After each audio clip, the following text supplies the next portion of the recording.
Hi, my name is Bjarke Ingels. I'm an architect from BIG.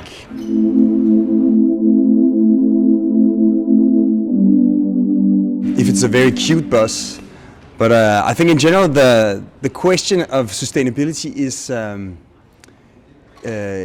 this idea of it's often been misunderstood as this sort of neo-Protestant idea that it has to hurt in order to do good.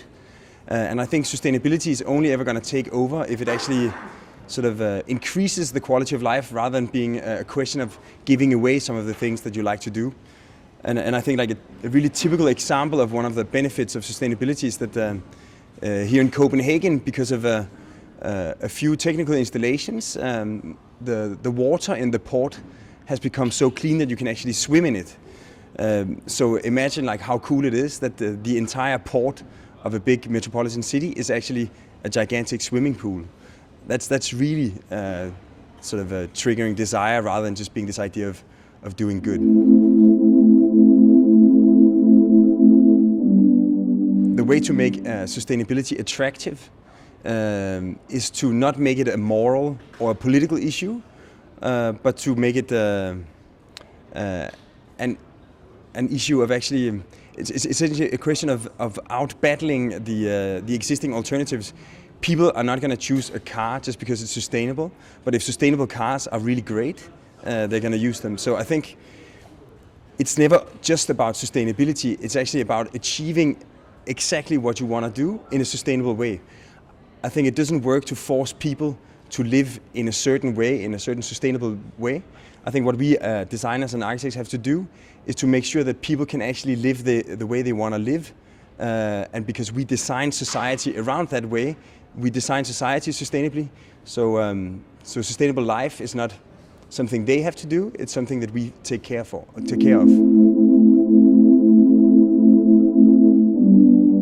Lately we've sort of, you can hardly as an architect submit a competition anymore without having an attitude towards sustainability.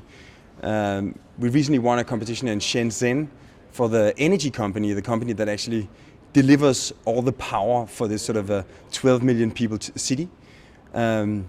Unlike what we would have imagined, it's going to be their headquarters. They said, we don't want a landmark, we don't want exciting architecture, we want a sustainable building. So I think our job in that case became to sort of try to develop a special facade that in a very low-tech way dehumidifies the air of the building, reducing the need for cooling with 70%. And as a result, the facade got this sort of slightly exciting texture that in a way has an aesthetic, but it's purely driven by its sort of energy performance. So in a way, we were able to give them both. So I think sort of the challenge for the architects is to try to take the parameters of sustainability and especially ways of providing the services a building needs to do, but without delivering with machines. You can say the way buildings work today is that you have an architecture that doesn't really do anything, and then you compensate for the bad architecture by putting a machine for electric lights, a machine to pump in fresh air, and a machine to regulate the temperature. Because the architecture doesn't do it, you have to do it with machines. And I think what we're trying to do now is basically engineer all the engines out of the buildings and put the qualities back into the architecture. And then as an aesthetic experiment, see what that's going to look like and then try to love it.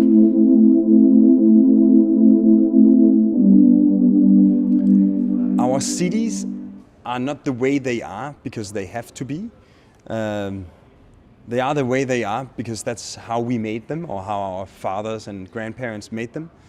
So if they don't fit to the way we want to live, it's our duty and our power to actually change them so that they actually fit to the way we want to live. And I think sort of recently some of the transformations we've been going through in Copenhagen, like cleaning up the water so you can swim in the harbor, expanding the bicycle path, so now like a third of the people actually commute by bike, are sort of examples of how you can actually take charge and transform the city so that it actually sustains the way you want to live, and not the other way around, that you actually have to adapt to some kind of a sort of unfriendly environment.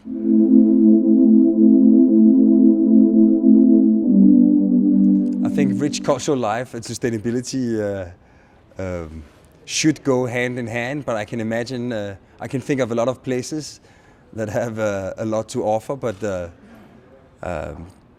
might not be the most sustainable cities on the planet. So I'm not sure. Also, I think sustainability, also like the word has been said so much lately that you instantly sound like this sort of ultra politically correct person saying it all the time. It almost starts sounding superficial.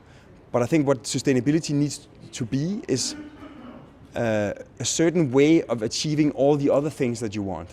So sustainability is not a goal on its own, it's a means.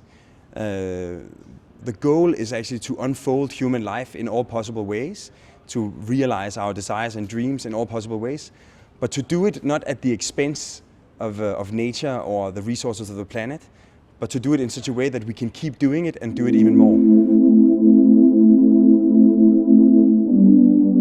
When it comes to sustainability and sustainable ideas, a sustainable way of life, the best and fastest way of having it replicate itself in a population is to make it sort of extremely desirable and sort of irresistible. So it can never only be a moral issue. It has to be a question of facilitating human life in an irresistible way.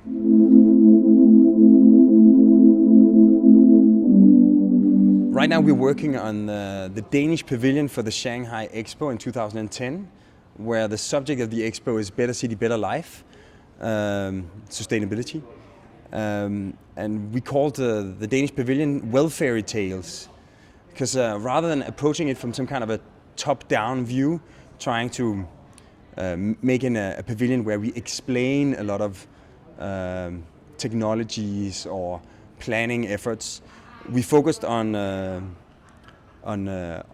individual human beings inhabiting the city and focusing on different people through the work of like this Danish artist, photographer Peter Funk, who documents daily life by sort of taking thousands of photos from the same vantage point and then editing the people in the image. He can reveal aspects of society as a form of hyper-concentrated documentary.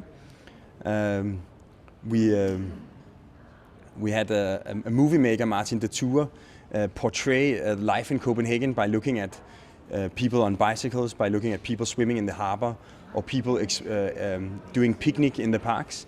So in a way, rather than trying to approach the issue of sustainability on a planning level, we're trying to show the Chinese specific stories about how people inhabit Copenhagen in a sustainable way, and in that way hope to make the image of sustainability desirable to the average Chinese. Imagine if you could actually swim in the Yangtze River. That would be amazing. Right now it's polluted 50 kilometers into the land. It's been proven pretty sort of empirically and statistically that density and compactness reduces the amount of resources that are spent per person in a city. So the denser the city is, the more sort of energy efficient it is, and the ideal way of achieving density, because like different functions have different they have different demands. So shops, they can be rather deep, they want to be close to the street. Offices, they like daylight, but they hate direct sunshine. And finally, housing really likes views and sun on the balcony. So by actually mixing the different functions, you can actually significantly increase the density of the city. And as a result, you don't only improve the sort of the energy consumption of the city, but you also improve the social life, because you're going to have a city that is populated by different people at different times, 24 hours a day.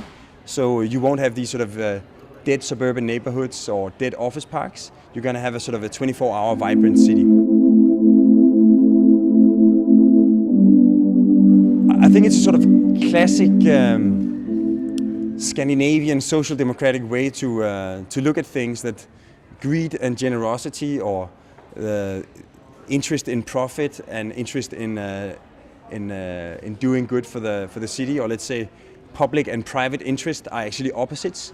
Quite often, I think they're the same aspect of the same interest, because private developers, they want to create a success. They want to create a housing area that is like extremely attractive. They want to create workplaces where people actually want to work. If they make shops, they want to make the most lively shops where people actually want to come and buy stuff, or like the most popular restaurants. So I think quite often we find that by sort of increasing the generosity of the project, by forcing the architecture to create really attractive public spaces where people really want to sit on the cafes and they really get the sun, you sort of maximize the qualities for the public good, and in that way you also make the entire development more attractive and in the end more profitable. So I do think that sometimes greed and generosity can support each other in a sort of feedback loop, rather than being opposing extremes. The interesting thing about a skyline is that it's almost never designed. It's almost like the sort of the accumulated sum of our efforts.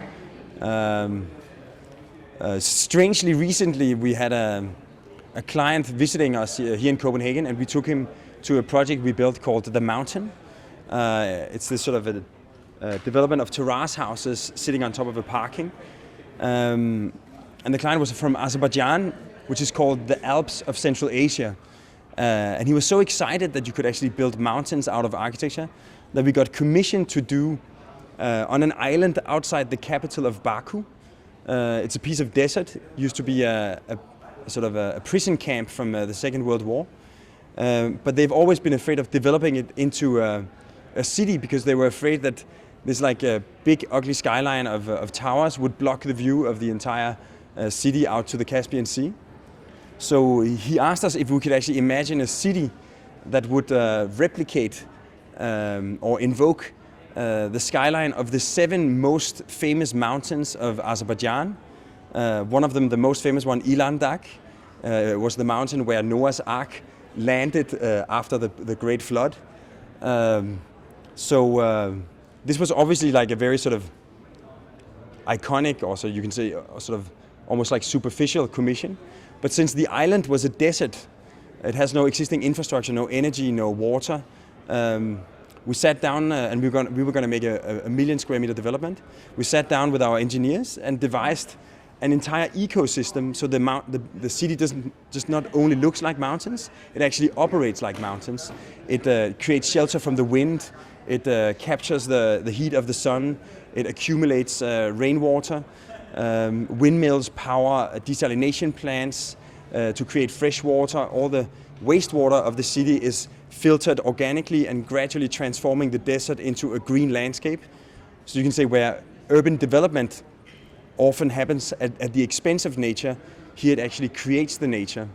So, so how the skyline of the city of tomorrow is going to look like? In Azerbaijan, it's going to look like the 7 most famous mountains they have.